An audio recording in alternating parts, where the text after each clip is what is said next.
नमस्कार दोस्तों, welcome back. आप देख रहे हैं कॉफी विद सुबीन जैन। दोस्तों, आपको मालूम है कि हमारा पलटू राम नीतीश कुमार ये दोबारा से पलटी मार गया है।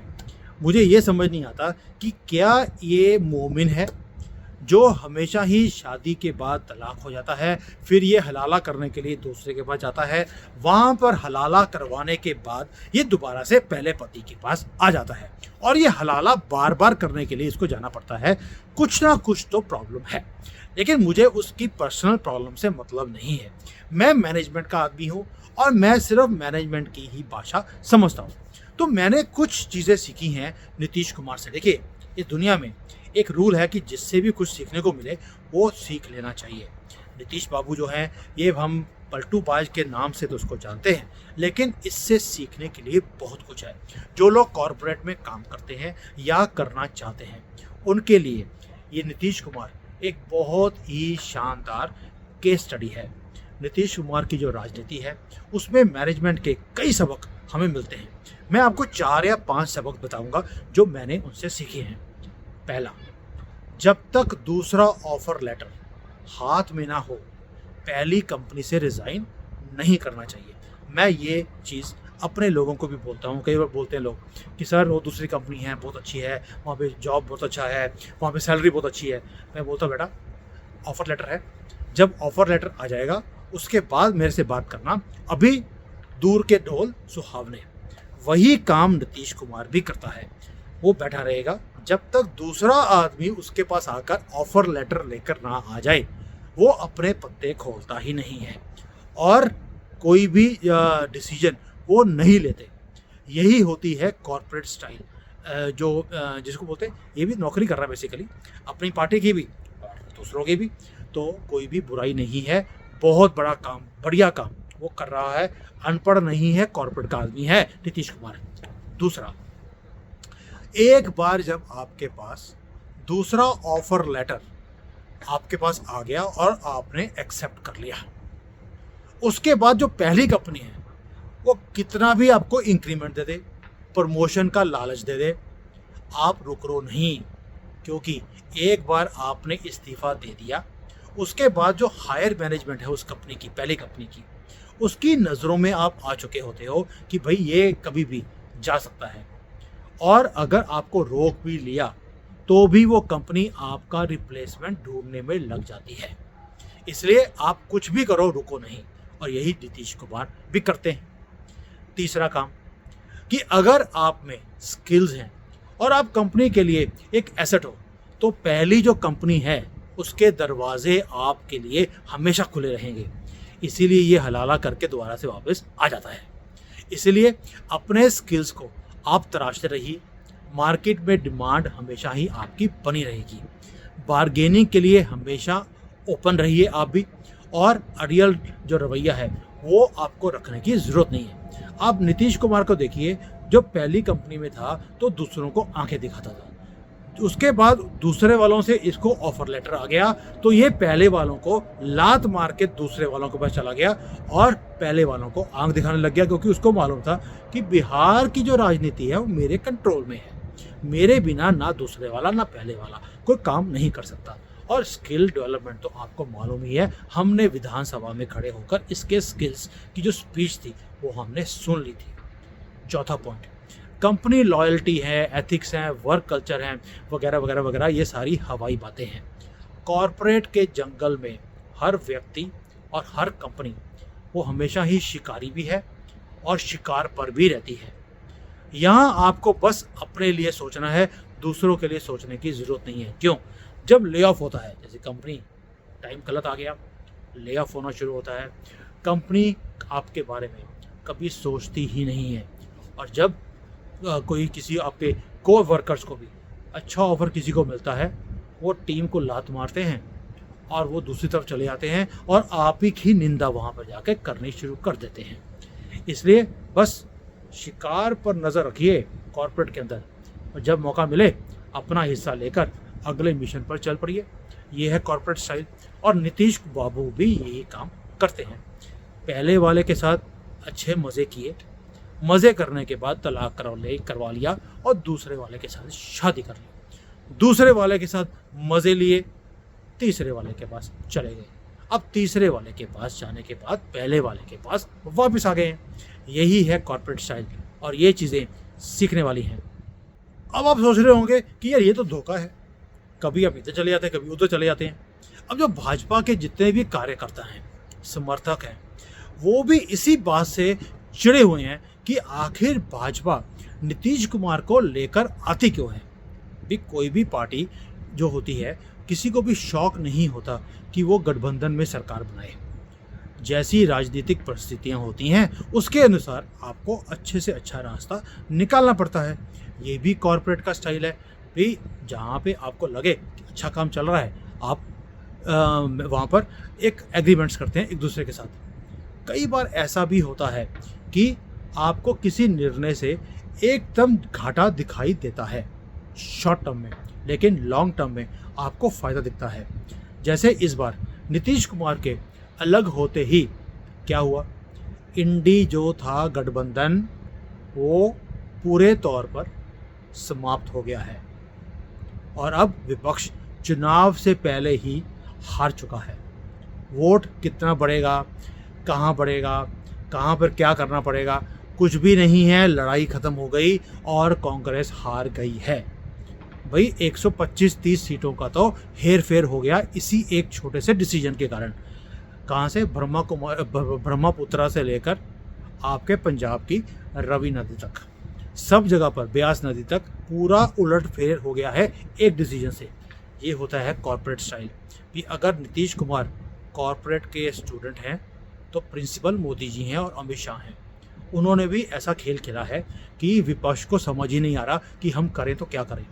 और इधर तेजस्वी वो मुख्यमंत्री बनने का ख्वाब देख रहा था और लालू हो या नीतीश हो वो प्रधानमंत्री बनने के ख्वाब देखने शुरू कर दिए थे।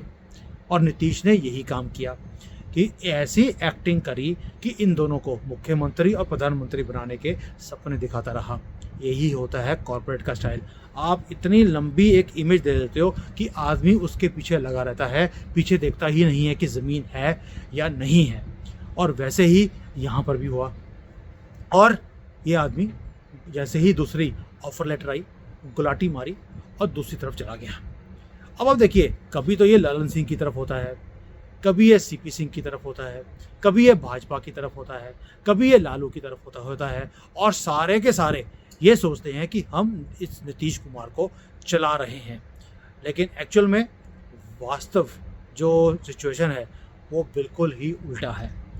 एक्चुअल में ये सभी की महिमा करता रहता है और ये सबको खुद ही चला रहा है। नीतीश कुमार को आज तक किसी ने चलाया नहीं है। ये पलटूबाज सबको चलाता है, इंक्लूडिंग बीजेपी। बीजेपी की मजबूरी मैंने आपको पहले बता दी, लेकिन बीजेपी की मजबूरियां मैं और भी बताता हूँ क्या है। सबसे पहले आपको ये देखना है कि ये बंदा पलटूबाज करता कैसे है। कि जब उसको मन करता है कि तेजस्वी को अपने साथ लगाना है, उसे मुख्यमंत्री बनाने का सपना ये दिखाने लग जाता है। और जब इसे लगता है कि भाई जो प्रधानमंत्री है इसका सपना दिखा दूंगा तो दूसरा आदमी मेरे साथ हो जाएगा, तो ये अपने आप को प्रधानमंत्री का दावेदार बनाकर एक्टिंग करने लग जाता है। और जब इसको मन करता है कि भाई ललन सिंह को अपने क्रीम लेके आना है, उसको ले आता है।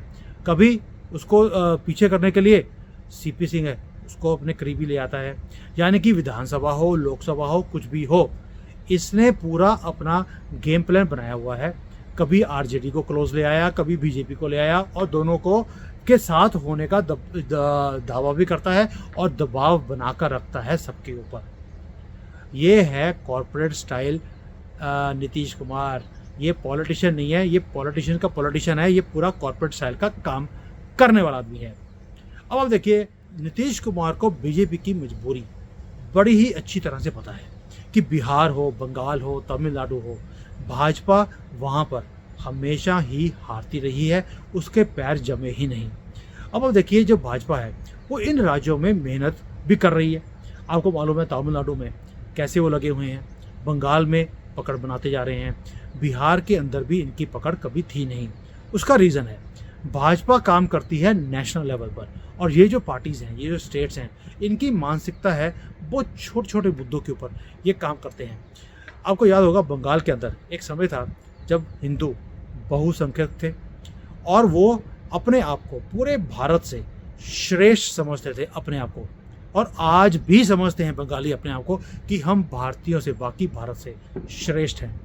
और जो भारतीय जनता पार्टी है, इनकी जो राजनीति है वो वहाँ पर कर ही नहीं सकी, क्योंकि श्रेष्ठता में आप जो गिलास भरा हो उसमें पानी नहीं डाल सकते।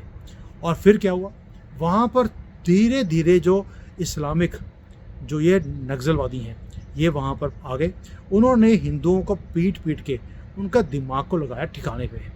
अब वहाँ पर जो हिंदू है वो चाहता है चेंज, और इसी चीज़ की वेट बीजेपी कर रही थी। यही काम है बिहार में, वहाँ पर भी जो जातिवाद है वो बहुत ज़्यादा है।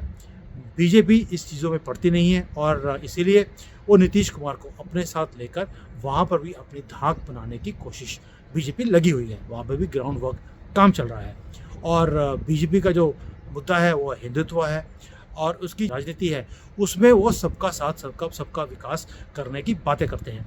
लेकिन नीतीश कुमार ये वहाँ पर जाति का कार्ड ऐसे खेलते हैं कि बीजेपी को अभी थोड़ी देर लगेगी जब ये इंडिपेंडेंटली वहाँ पे काम कर सकेंगे। जब ऐसा होगा तो कॉर्पोरेट का वो वाला प्रिंसिपल सामने आएगा कि आप पार्टनरशिप तब तक करते हैं जब तक आपको ज़रूरत है, उसके बाद आप इंडिपेंडेंटली अपना काम कीजिए। यही काम इन्होंने कश्मीर में किया, यही काम इन्होंने उत्तर प्रदेश में भी किया। आपको याद होगा कि बसपा के साथ मिलकर उत्तर प्रदेश में भाजपा ने अपने साथ काम किया था, उसके बाद धाक बनाई, और आज इंडिपेंडेंटली यूपी के अंदर काम कर रहे हैं। तमिलनाडु के अंदर भी आप देखिए कितनी मेहनत, ताबड़तोड़ मेहनत चल रही है वहाँ पर। और जो राष्ट्रवाद का एक प्रिंसिपल है, एक विजन है, जिसको लेकर वो वहाँ पर भिड़े हुए हैं, और बाकी पार्टीज़ को आहिस्ता आहिस्ता उनकी स्पेस ये लेते जा रहे हैं। और एक टाइम ऐसा आएगा वहाँ पर भी ये इंडिपेंडेंटली अपनी जीत को लेकर आएंगे। यही है कॉर्पोरेट स्टाइल की पॉलिटिक्स का काम भारत में जो चल रहा है। और नीतीश कुमार ने दोबारा से ये चीज़ दिखा दिया कि वो पलटी राम नहीं है, हलाला करने जाते हैं वापस आ जाते हैं। मुझे लगता है हलाले का जो प्रोजेक्ट है वो भी इनका कॉर्पोरेट स्टाइल में ही होता है मुसलमानों का। मैं इसके ऊपर भी, हलाले के ऊपर भी एक वीडियो बनाऊंगा कि ये कैसे कॉर्पोरेट स्टाइल का हलाला है जो ये काम करते हैं। मुझे लगता है कोई ना कोई कोरिलेशन होगा, मुझे स्टडी करनी पड़ेगी। उसको स्टडी करने के बाद मैं आपको बताऊँगा। तो दोस्तों, आपको मालूम है कि जो राजनीति है, राजनीति कोई प्रिंसिपल्स के ऊपर नहीं होती है। ये जो लोग हैं उनके परसेप्शंस क्या हैं, सोच कैसी है, उन सबको विचारधारा कैसी है, उन सबको लेकर उस चीज़ों के ऊपर प्रभावित भी होती है और उसके ऊपर निर्भर भी रहती है। देखिए, राजनीति सिद्धांतों के लिए होती है, लेकिन राजनीति के अपना कोई भी सिद्धांत नहीं होता। यही कॉर्पोरेट के अंदर भी होता है। आपके सिद्धांतों के बढ़ावे के लिए जो भी रास्ता आपको दिखता हो सामने, उसे अपनाना चाहिए, और यही पॉलिटिशियंस करते हैं, यही कॉर्पोरेट्स भी करते हैं। भाई, मैंने लाइफ में इतने कंट्रीज़ में और इतने कंपनीज़ में काम किया है। मैंने देखा है कि बहुत बड़े बड़े एथिक्स के वहाँ पर पोस्टर लगे होते हैं, लेकिन कोई भी कंपनी एथिक्स में काम ही नहीं करती। कंपनी एथिक्स में काम नहीं करती, लोगों को एथिक्स में काम करना पड़ता है। और इसलिए मैं बोलता हूँ, कॉर्पोरेट में कोई एथिक्स नहीं है, पॉलिटिशियंस में कोई एथिक्स नहीं है, सिर्फ बातें ही एथिक्स की हैं। यही पॉलिटिशियंस हैं, यही इनका कॉर्पोरेट स्टाइल है, और ऐसे ही दुनिया चलती है। जय हिंद, वंदे मातरम, जय Shri Ram. Hi there. If you liked the video, please don't forget to smash the like button, subscribe to our channel, and activate the bell icon so that you receive all notifications whenever we upload a new video. Thanks for watching.